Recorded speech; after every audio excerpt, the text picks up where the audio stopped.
All right. So this next one is exciting. This news just came out. Mm-hmm.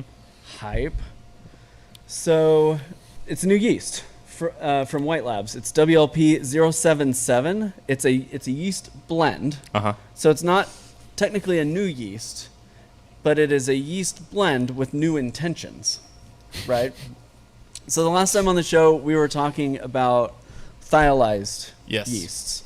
And those were specifically yeasts that had been genetically modified to convert precursors for thiols into big fruity flavors like grapefruits, sometimes vanilla, things like that. So White Labs did a bunch of studies on a bunch of different yeast strains, and what they found was that there's an enzymatic activity that happens. Let me turn that off. Where there's a specific enzyme generated by the yeast that converts those precursors into those flavor compounds. And so they selected yeasts that were good at that, found a blend that worked really well, and then tested it against a yeast that wasn't good at that to see what the side-by-side results would be. And it was a win. So they have now, it does the thing, but it's not genetically modified. Yeah. So a lot of folks are against genetically modified organisms, particularly in the EU. They don't allow the import of GMO organisms.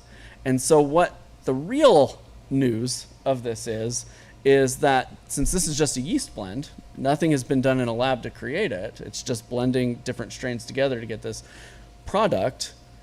That means that these thiol converting yeasts are now available internationally where previously people couldn't get a hold of them.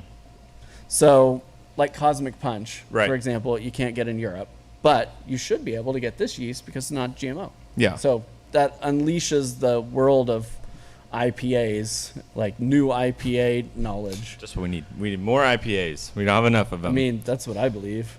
I mean, no, that's true. There's a lot of the hop variant alone is nice, but now having a yeast to be able to do more is pretty wild. And so you can see on this chart here, just the regular California ale yeast versus their Tropic Ale blend, how much more flavor conversion was achieved by this yeast blend. Super cool. I want to get my hands on it. I got my hands on Heliogazer. I'm going to brew with that tomorrow. Have you used Star Party yet? I've not. I need to. I keep forgetting. I have a Star Party. Heliogazer that I bought for you. So I'm going to brew a beer with it tomorrow, and I've got the Phantasm powder, the thiol powder. It comes from Chardonnay grape skins or something weird like that. You throw in at Whirlpool. So I'm just going to brew the fruitiest beer I can tomorrow with mash hops and all that stuff. So hype for that. That sounds fun. It's cool that there is now a non-GMO version of this kind of yeast out there for folks who might want that instead of the GMO stuff. I'm all about trying new yeasts. I need to actually. You're brewing a beer. I have a beer I need to brew. Maybe not tomorrow, but I'm doing something different for the first time. I have an all-in-one system now, and I went to the brew shop and was trying to figure out what to brew, adapting a recipe essentially. And this guy was like, "Yeah, you should use Voss for this specific thing." And I was like, "Okay, that'd be cool." But then I said, well, it's getting colder. I'm not going to brew outside. It's going to get 70, 60 nowadays. And he's like, just brew in your all-in-one. Just ferment and hold it at temp. Yeah. And you're all-in-one. That sounds like a good way to get a house fire started. I don't know. I mean, in a typical all-in-one, I wouldn't... How can I say this politely? I would just be a little cautious about the one you've received. Yeah, I'm definitely going to watch Based on the country of origin but and the circumstances surrounding it.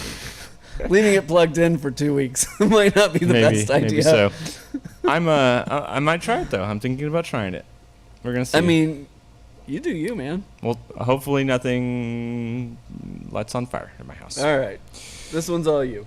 All right, so this one's also personal, and it relates to the brew shop, actually. So I have been struggling with CO2 and my own problems, and it so happens to be... It sounds like a health condition. It feels like it.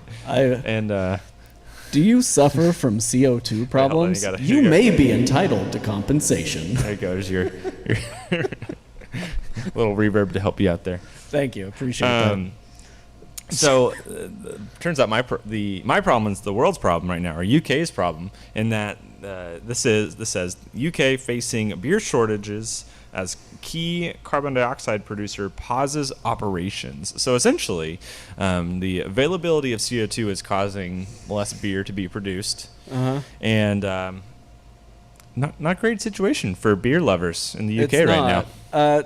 Did you see what if you go all the way back to the outside of the onion, what the problem is here?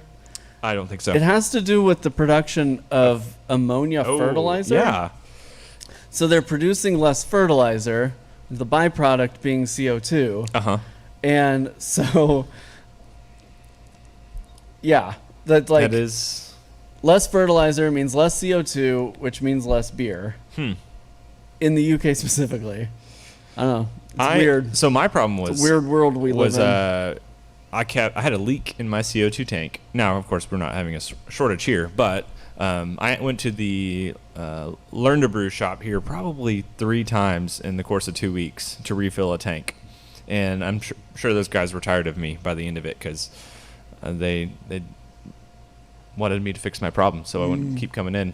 But then I dunked everything in buckets to find the leak, and that was the most annoying thing I've had to do in brewing in a long time. You said you found it, though. I found it, though. It was the last thing I checked, of course. So that is the nice part.